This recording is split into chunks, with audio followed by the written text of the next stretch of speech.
वरळीत भाजप आणि ठाकरे गटात वाद झालाय। कामगार युनियनवरून जोरदार राडा झाला। वरळीत पोलिसांचा मोठा बंदोबस्त त्यानंतर तैनात करण्यात आला। आम्ही कामगारांच्या बाजूने उभे राहणार असं भाजप कामगारांनी म्हटलंय। संघटनेचा बोर्ड लावण्यावरून हा वाद निर्माण झाला। युनियन काढण्याचा सर्वांना अधिकार असल्याचं यावर मुख्यमंत्री यांनी म्हटलं। राडा करणाऱ्यांवर कारवाई होणार असंही मुख्यमंत्री म्हणाले। कामगार युनियनवरून जोरदार राडा झाला तर आपण कामगारांच्या बाजूने उभे राहणार असं भाजपानं म्हटलंय। यानंतर मुख्यमंत्र्यांनी ही प्रतिक्रिया दिली आहे। भाजपचे काही लोक इथे प्रयत्न करतात घुसायचा, पण त्यांना कळत नाही की इथला असलेला कामगार आज शिवसेनेची आणि कामगार सेनेशी निगडीत आहे।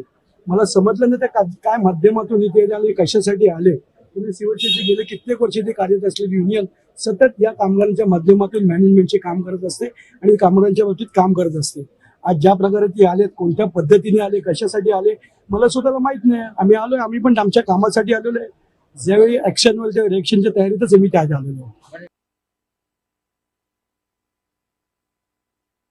मला काही याबद्दल कल्पना नाही, मी जरूर कल्पना घेईल, पण युनियन काढायचा सगळ्यांना अधिकार आहे, प्रत्येकाने युनियन काढावी। पण कुठल्याही युनियनने कुठल्याही हॉटेलमध्ये किंवा जिथे युनियन आहे तिथे राडा करणं मात्र हे मान्य नाही। ती कोणाची असो, राडा मी होऊ देणार नाही, त्यावर कारवाई होईल।